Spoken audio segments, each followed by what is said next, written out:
Hi everyone, thank you for tuning in. This is our fourth installment of the out-of-state properties of the month series that I wanted to put out there. Reason for putting this out is I look at high quality out-of-state inventory daily. A lot of people don't have access to it or don't think it's even possible to exchange out of state into good quality deals. So I like to showcase mostly net lease, triple net deals, occasionally some apartment properties as well. We have 5 to go over today. We'll jump right in. I'm going to start with this car wash in Tempe, Arizona. Tempe is a booming city. It houses Arizona State University. And a lot of big employers have actually jumped ship into Tempe. It's a very central location in Arizona, just to the east of downtown Phoenix.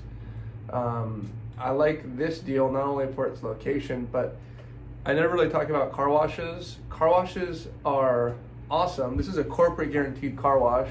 You have a 20-year lease at the close of escrow at a 5 3/4 cap. So it's a $5.25 million building. Therefore, your net operating income, if you bought this all cash, would be $301,000 a year in passive cash flow.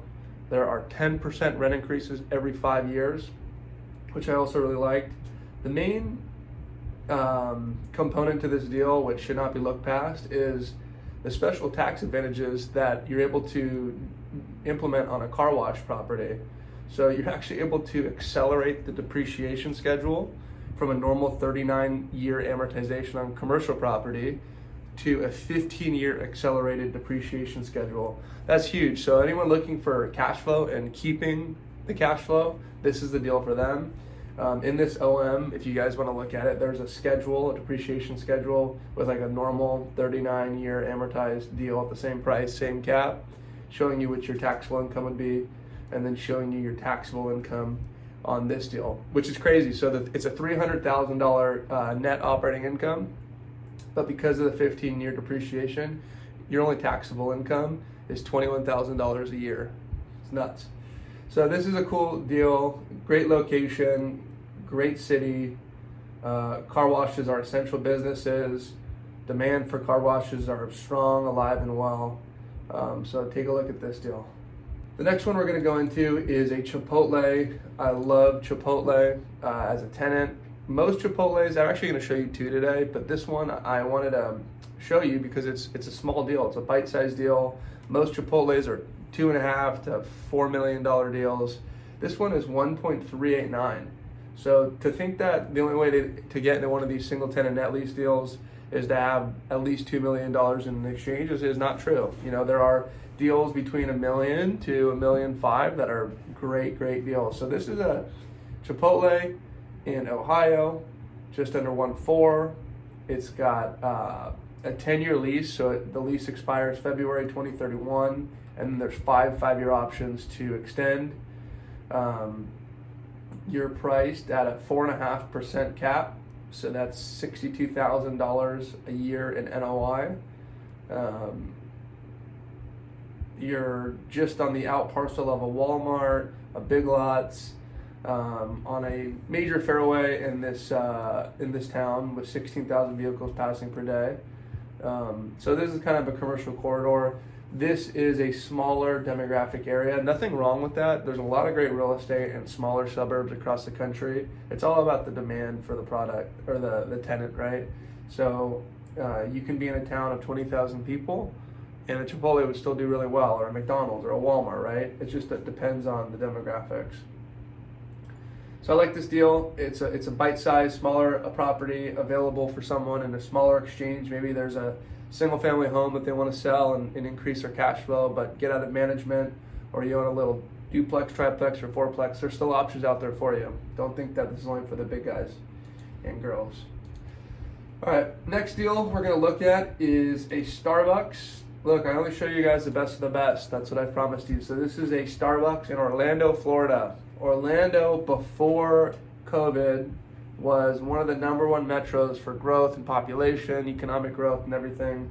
Orlando's still doing great. Obviously, its expansion happened before March of this year, but it's a great place to invest, and will continue to be. So here's a Starbucks monster tenant. Starbucks always offer double net lease, not full triple net. So in the lease, the landlord is actually responsible for the roof and the structure. In most cases, in our due diligence, we'll find a roof warranty for the owner. So that is kind of taken out of the equation, and structure is probably very minimal, if anything. So here is Starbucks in Orlando. You got a drive-through. You're on a huge hard corner with 67,000 vehicles passing per day on Orange Blossom Trail, and then 17,000 vehicles passing per day. This property is catering to several office buildings, retail buildings in the area, as well as residential not too far out. I mean, this is like as good as it gets. Starbucks is investment grade. It's A- credit. If you have questions about how credit is rated and so forth, I'm happy to have that conversation with you. This lease, they've been here since 2008 at the site when it was built, and they just exercised another 10-year option to extend. They're not going anywhere. Starbucks will remain here for a very, very long time. You have a corporate guarantee, like I mentioned. You're at $2.1 million, which I think is a great price for a Starbucks, corporate Starbucks in Orlando, at a 5.12% cap. So your net operating income without any debt on the property is $107,000 a year, and then every 4 year, where's the rent increases here? So there's a 12% each 5-year period in rent increases. That's huge. So it starts at $107,000 a year. The next section in the rent schedule is $120,000, and the next one's $134,000. So it's jumping like $13,000 a year, which is great. Lenders love to finance these types of Starbucks corporate deals. There's really attractive financing. I think I saw a Starbucks that was quoted by MMCC at 3.9%, and it was a 10-year fixed on a 10-year lease. So pretty attractive. We will go into a Chipotle. This is a bigger Chipotle in Texas. Most of Chipotles are more expensive. That's why when I saw that smaller $1.4 million Chipotle, I had to show it to you guys. This is a monster of its own. This is in Plano, Texas, like Dallas essentially. You got a 20-year corporately guaranteed lease, 20 years of Chipotle paying rent, and that's sort of the justification for the price and the cap rate. But this is a $4.156 million property at a 3.85% cap. So you're under a 4% cap. This is for someone who just wants a long 20-year lease, doesn't want anything to worry about. Maybe someone in their 70s or 80s who just wants to have an apartment and wants a tenant that they will feel absolutely 100% confident, believe in the area, believe in the tenant, and just kick back and enjoy some rent. So this one, you buy it at 4.1. Your NOI, all cash, your net operating income would be $160,000 a year. 20 years of this. The lease ends November 30th, 2040. You have 10% rent increases every 5 years, so that $160,000 would jump up 5 years from now in 2025. Looking on the aerial here, you're on a hard corner, next to a hard corner with 7-Eleven, so you got essentially 50,000+ vehicles passing per day on your Chipotle, across the street from a bank, couple banks, Kroger's, Dunkin' Donuts, and then a bunch of residential just to the outside of the property. A lot of people want to be invested in Texas. The state trades at a premium. It always will trade at a premium for net lease deals because of population migration and the cost of living out there. People want to park their money in real estate out in Texas. Last one I want to show you is an apartment complex, apartment community listed by Marcus and Millichap. This is in Miami, Florida. I've sold several apartment buildings in Florida through our network of brokers out there. I just saw something in the paper this morning that Goldman Sachs might be relocating one of their major hubs to Florida. And I think that's just the start of a trend where a lot of corporations and employees and bases will be moving down south. So it's something to get excited about, something to consider when investing in multifamily. This deal right here is 44 units across 7 different structures, built in 1950s, 1954, 1956.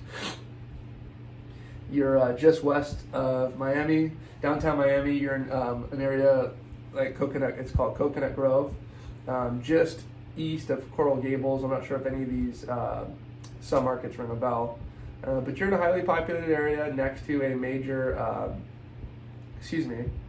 next to a major employer base. Units have been turned for the most part. There's still some units that have not been renovated.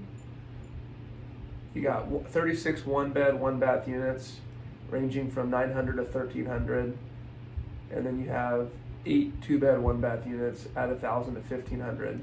The average rent being $1,238. At $5.5 million, you're at $125,000 a unit, which is crazy to think.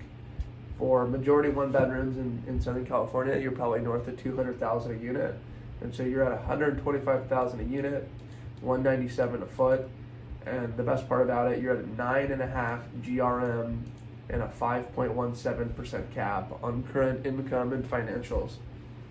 So, you could definitely get a nice arbitrage between your current cap rate here in Southern California, your number of units, and the number of units and increase in cash flow in an apartment building like this. Keep in mind, this underwriting does include a 5% management fee, and a pretty good expense stack of 46% of the gross revenue. I will leave a link to all these deals, the OMs, and the email, and you can take a look at them. Please call me, email me, text me if you have any questions about these offerings, any other offerings that you want to take a look at, or you want to chat about your properties here in Southern California. Thank you so much. See you.